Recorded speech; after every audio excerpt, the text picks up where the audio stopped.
All right, let's dive right into this explainer. Today, we're going on a bit of an emotional journey to completely reframe our understanding of a super heavy topic, and that is forgiveness. Now, if you're like most people, the word forgiveness probably carries a whole lot of baggage for you. It feels weighty, right? Sometimes it feels deeply unfair, or even like you're somehow making a concession to the person who wronged you. But today, we're actually going to look at a framework that flips that entire concept totally on its head. As you'll see, true forgiveness isn't what we thought it was at all. It's actually the absolute ultimate form of self-liberation. So let me ask you something right off the bat. Have you ever confused forgiveness with, actually allowing someone back into your life? Because this is a massive stumbling block for so many of us. We often completely withhold forgiveness because we're thinking, well, if I forgive them, it means what they did is okay, or it means I have to go back to being friends with them. Let's just break that assumption instantly. Does forgiving someone mean you have to be friends with them again? Absolutely not. Rebuilding a relationship is a totally separate thing from forgiving. And that brings us to our foundational mantra for this explainer. Learning to forgive others is treating yourself well. Just let that profound simplicity sink in for a second. Forgiveness is not some external gift you wrap up and hand to an offender. It's an internal, radical act of self-care.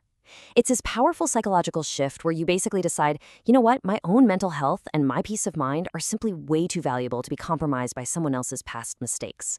Think about how these two concepts actually function.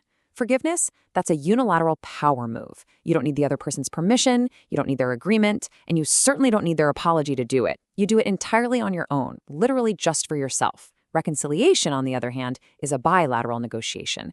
It requires mutual effort, it requires rebuilt trust, and usually it requires changed behavior from the person who hurt you. The truth is, you can completely forgive someone to find your own peace, while absolutely 100% refusing to ever reconcile with them. Okay, so let's move into part one, redefining true forgiveness. Carrying around resentment is exhausting. It is literally like trying to run a marathon while wearing a backpack completely full of rocks. The longer you carry it, the more energy it just drains from your daily life, your goals, your happiness, the whole shebang.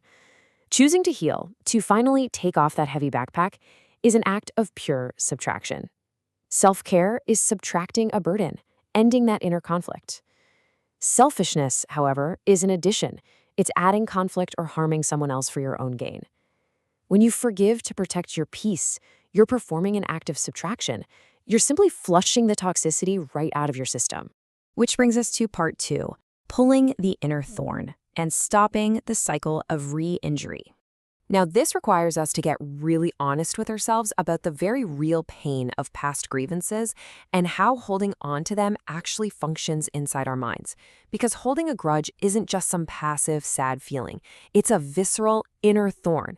It is an active psychological mechanism of re-injury. Just think about it. Every single time you replay that argument in the shower, or you sit around stewing over a petty slight at work, that thorn just digs deeper. You are repeatedly hurting yourself with a memory. The original offender, they only hurt you once, but by keeping that thorn lodged in your heart, you're actually continuing the harm on their behalf, continuously draining your own life energy. Crazy, right? And this is exactly why you have to stop handing over your power.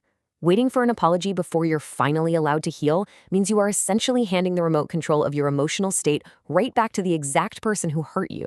If they never apologize, which, let's be real, happens a lot, are you just going to stay stuck forever? No way. By deciding to pull that inner thorn yourself, you reclaim your autonomy. You decide that your present happiness is dictated by you and absolutely not by their willingness to admit they were wrong. Let's move on to part three, leaving emotions behind through time-space isolation. So how do we actually stop this cycle of re-injury? Well, it's not some magic memory wipe. It's really about managing the timeline of your feelings. Here is your roadmap to taking back control. It starts inward with the conscious choice of self-care. Then it moves to actively pulling that inner thorn by refusing to ruminate. Next, you literally push those emotions back into the past, which ultimately allows you to step forward lightly. This sequence right here is exactly how you transition away from being a passive victim and hop right back into the driver's seat of your own life. Actually, scratch that. Let's zoom in on step 3 for a second because it is completely fascinating. Emotional time-space isolation. Basically, this means leaving the emotion in the timeline where it actually belongs. You don't have to forget the facts of what happened. You can remember the event perfectly, but you actively strip it of its power to hurt the present you. You literally say to yourself, okay, that betrayal belongs to 2019. It was really painful back then, but I am in the present and I am totally safe now. You lock the emotional intensity in the history books so it finally stops bleeding into your current reality. So, how do you know if you're actually doing this successfully? Well, here is a fantastic little checklist. Number 1, when you recall the event, your chest doesn't tighten up anymore, there's no intense physical pain. Number 2, your psychological energy isn't being held hostage, meaning you aren't wasting hours plotting imaginary arguments in your head. And number 3, your motivation is genuinely just taking care of yourself rather than trying to figure out how to somehow punish the person who hurt you. If you can check these off, you are absolutely making incredible progress toward true inner peace. All right, part 4, maintaining a graceful distance and setting boundaries. So you've done all this heavy internal work, but what about the external reality? It's so vital here to separate seeking justice from choosing freedom. Seeking justice usually means waiting for a formal acknowledgement of wrongdoing. And hey, that is a totally valid pursuit, but it's external, and it is very often completely out of your control. Choosing freedom, though, that's internal. It's unilateral boundary setting. You can acknowledge that justice was never really served, but still choose your own immediate psychological freedom by forgiving the debt in your own mind and putting up a firm boundary. And look, if you do have to interact with this person, you use what we call graceful distance. I just love this framing. Clarify for yourself that keeping someone at arm's length post-forgiveness isn't an attack. It isn't giving them the silent treatment as a way to punish them. It's just a neutral, highly dignified boundary created to give yourself the space you need to grow. You can politely decline an invitation or keep conversations totally surface level without any malice whatsoever. It is purely an act of self-protection.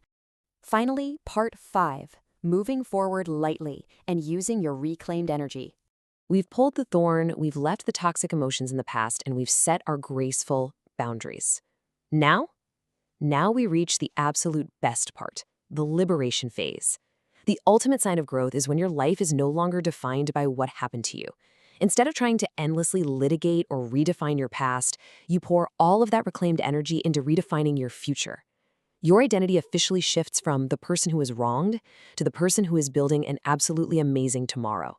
You step into the future with a profound sense of lightness because you finally dropped that incredibly heavy baggage of resentment. But hey, let's be realistic here. This isn't just some one-and-done magic trick. It's a dynamic, empowering daily practice. To actually maintain this inner lightness, you need to constantly reinforce these self-care beliefs. You've got to be vigilant, quickly detect and pull any new thorns that try to wedge themselves into your mind. If an old memory randomly flares up, just continuously practice that emotional isolation we talked about earlier. Put it right back in the past where it belongs. And above all else, consciously focus your energy purely on forward momentum. As we wrap up this explainer, I really want to leave you with a provocative question to apply directly to your own life today. Think about that grievance you've been carrying around. Really think about it and ask yourself, is holding on to this thorn actually helping you walk further and lighter? If the answer is no, and let's be honest, it almost certainly is, then it's time to choose liberation. Pull the thorn, leave it in the past, and step boldly forward into your own freedom.